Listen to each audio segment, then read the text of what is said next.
Olá pessoal, tudo bem com vocês? Hoje a gente vai falar um pouco sobre conflitos ou sobre as questões étnico-raciais aqui no Brasil e como que essa questão do racismo, que é estrutural, afeta o funcionamento da nossa sociedade. A ideia de raça, ela é algo relativamente recente na história da humanidade. As teorias racialistas, elas são do século XIX e elas estão num contexto específico de dominação territorial, né? No século XIX a gente observou, né, ali tendo como epicentro a Europa, né, um processo intenso de colonialismo e imperialismo, né, que, enfim, reproduz em certa medida aquela expansão colonial lá do século XV, XVI, XVII, né, e que no século XIX ela tem um novo formato. Né. No século XIX a gente tem a expansão dos impérios, que são as grandes potências capitalistas europeias. Então a gente tem Inglaterra, Bélgica, França, ganhando espaço, né, buscando a conquista de territórios para conseguir matérias-primas, mercado consumidor, né? E isso levou a uma recolonização dos continentes africano e asiático, principalmente, né? Principalmente o continente africano. É esse momento que a gente tem a partilha da África, que foi uma divisão dos territórios africanos para essas potências capitalistas industriais europeias, essas potências imperialistas. Esse processo de expansão do capitalismo da Europa, né, nessa função de colonização, de dominação de outros territórios, precisava de uma justificativa moral e científica. E é nesse sentido que as teorias racialistas ganham força. Isso quer dizer que a ciência, e aqui a nascente ciência da sociedade, a sociologia, a antropologia, mas também as ciências biológicas, as ciências da natureza, conjugaram esforços no sentido de justificar essa expansão, esse imperialismo das potências capitalistas.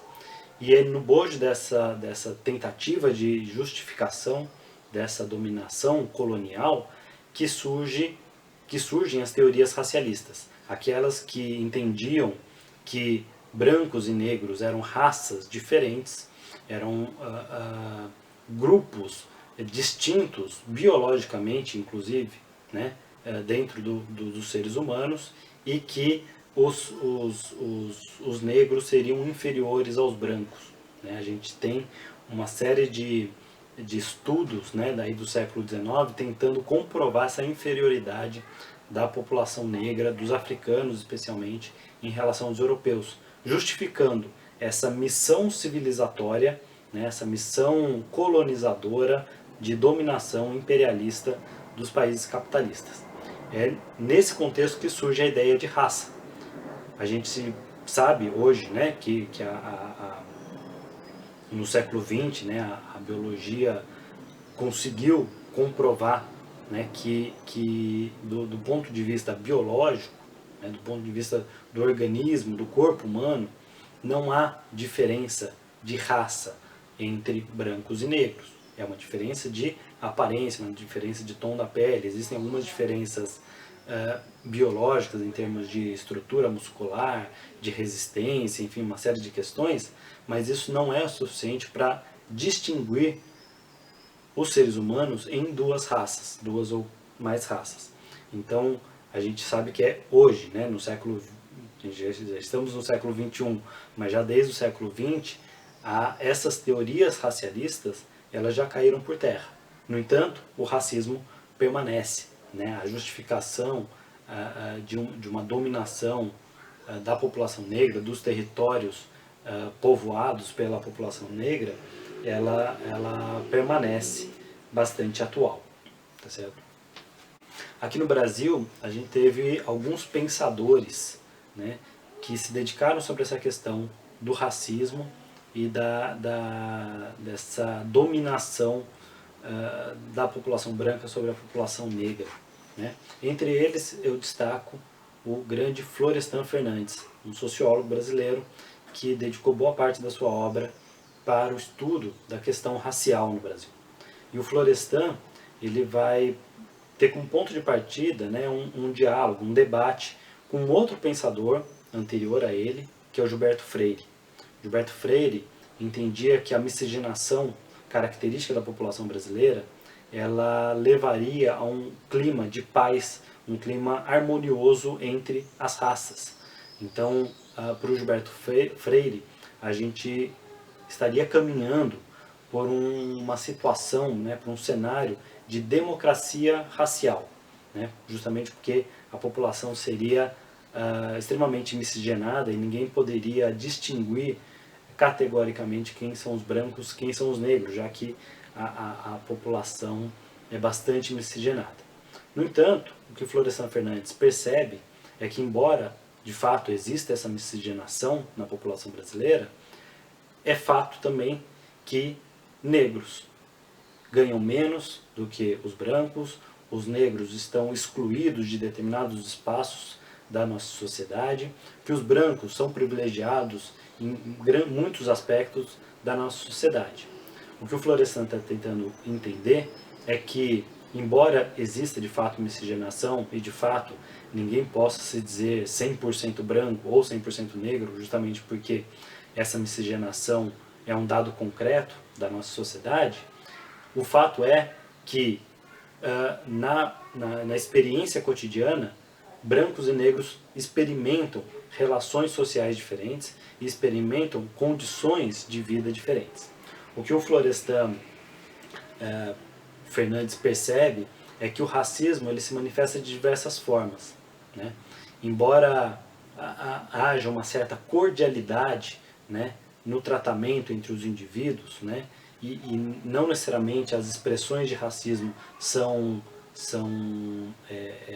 literais, são abertas, né? Isso não elimina o fato de que existem outras manifestações de racismo, que é aquele racismo velado, aquele racismo que não é xingar, agredir fisicamente uma pessoa negra, mas é excluí-la de espaços, né, ocupados primordialmente por brancos, tá certo? O que o Florestan Fernandes percebe que essa discriminação, tanto a explícita quanto a velada, né, essa discriminação racial explícita e velada, ela está associada com o processo de abolição da escravatura, né? Aliás, com toda a escravidão que durou anos aqui no Brasil, né? O Brasil viveu 350 anos, né, de um sistema de escravista, né, em que a população negra era escrava, né, e que o processo de abolição não resolveu esse problema, porque a abolição, né, no dia 13 de maio de 1888, ela colocou fim a uma prática, né, que era a escravidão, mas ela não incorporou a população negra à estrutura social, né? Pelo contrário, o que a gente viu foi a substituição da mão de obra escrava pela mão de obra imigrante europeia, né? Num projeto de embranquecimento da população. E a população negra ficou marginalizada. Isso é uma chaga, é uma ferida aberta na nossa sociedade.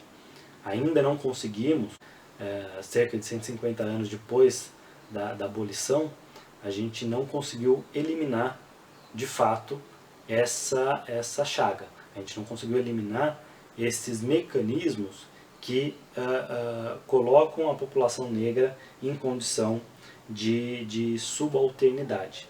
O que o Florestan Fernandes vai dizer em resposta, né, ao Gilberto Freire é que uma democracia real só é possível quando existe uma democracia, uma igualdade racial, uma igualdade econômica e uma igualdade política entre os indivíduos. Então não é possível falar em democracia real no Brasil porque permanecem, né, elementos fundamentais de uma desigualdade racial, desigualdade econômica e desigualdade política.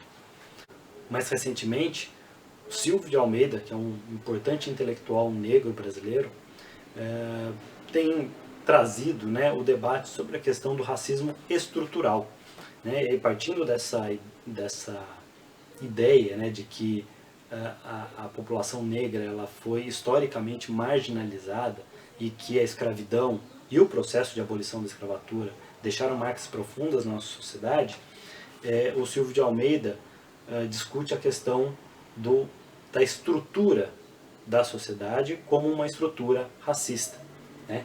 E aqui é importante a gente associar a questão da raça, da etnia, com as questões de classe social.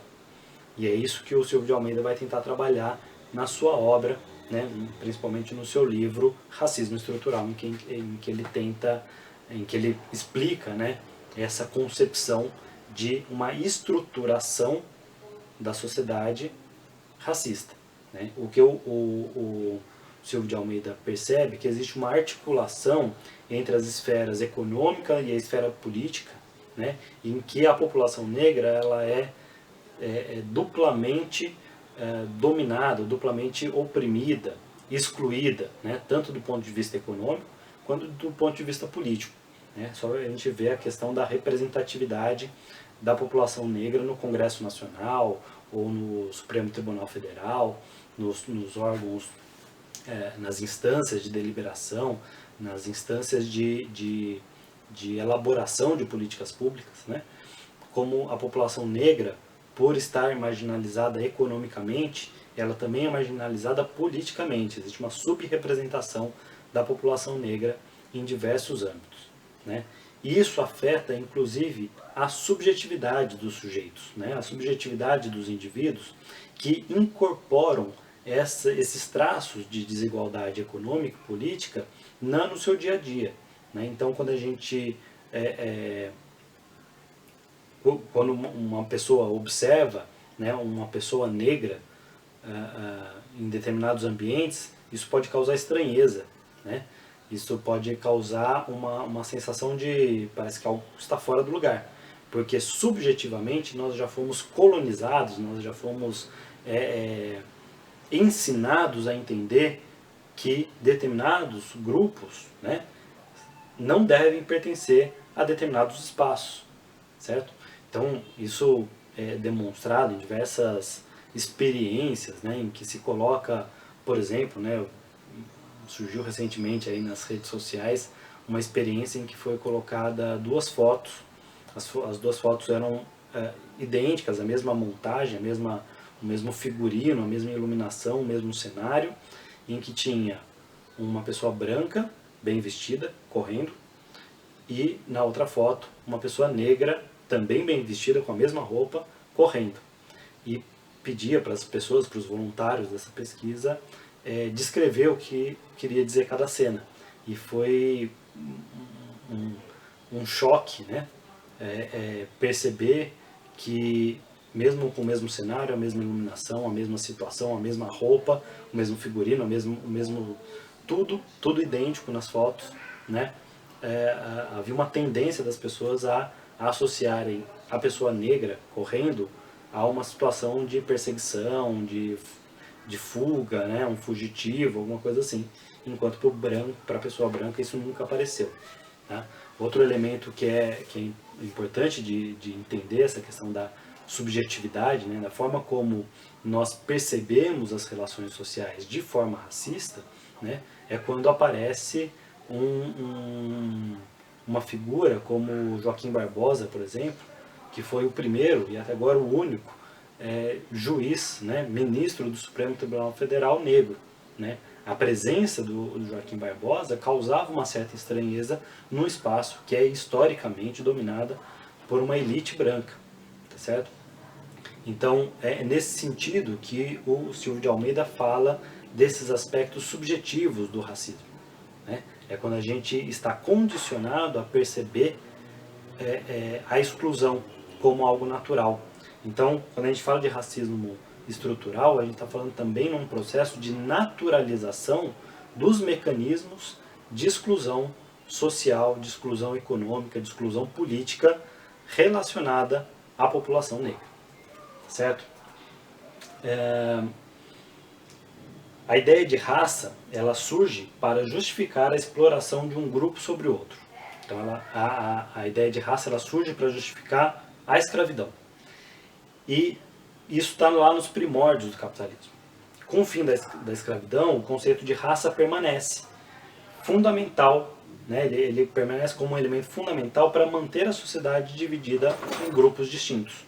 Então, quando a gente entende que o conceito de raça ele não é mais válido cientificamente, né, do ponto de vista biológico, mas a gente olha socialmente, né, quando a gente olha com a perspectiva das ciências humanas, né, para a sociedade, a gente entende que a ideia de raça permanece latente, ela permanece como um elemento fundamental na estruturação da sociedade, na divisão da sociedade em classes, na divisão da sociedade em grupos, né, que estabelecem relações de dominação e exploração. Nos países capitalistas, especialmente nos países da periferia do capitalismo, que foram aqueles que sofreram mais diretamente com a questão da escravidão, é indissociável a questão, né, a questão de classe e de raça. Né? Quando a gente olha para a periferia, né, do sistema capitalista, e aqui especialmente na América Latina, especialmente no Brasil, né, a gente entende, né, que esse entrecruzamento das questões de classe e raça são fundamentais para a gente entender a própria dinâmica da sociedade. Né? Quando a gente observa os dados estatísticos, né, sobre mercado de trabalho, por exemplo, a gente percebe que a população negra está justamente ali nos piores salários, nos piores cargos, nos trabalhos mais precários, mais precarizados, né?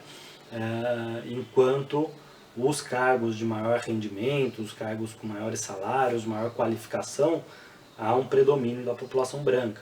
Da mesma forma, quando a gente olha para as universidades, né, que existe uma elite branca que historicamente ocupa os maiores espaços dentro da universidade, né, com a lei de cotas, né, ela tenta mexer um pouco com essa questão, com essa estrutura, né, mas a gente ainda vê um predomínio da população branca nas universidades, por exemplo, nos espaços tradicionalmente ligados à elite, né? Sem contar também a questão da violência policial, né? Quando a gente, não só da violência policial, mas da violência como um todo, né? A população negra é protagonista da violência, como vítima, sobretudo, né? Então as principais vítimas da violência cotidiana, mas também da violência do Estado, da violência policial, a gente vê aí um protagonismo da população negra, certo? Essas questões nos ajudam a entender um pouco como que a própria estrutura da sociedade e, portanto, a estrutura do Estado, né, o funcionamento administrativo, né, do Estado brasileiro, ele é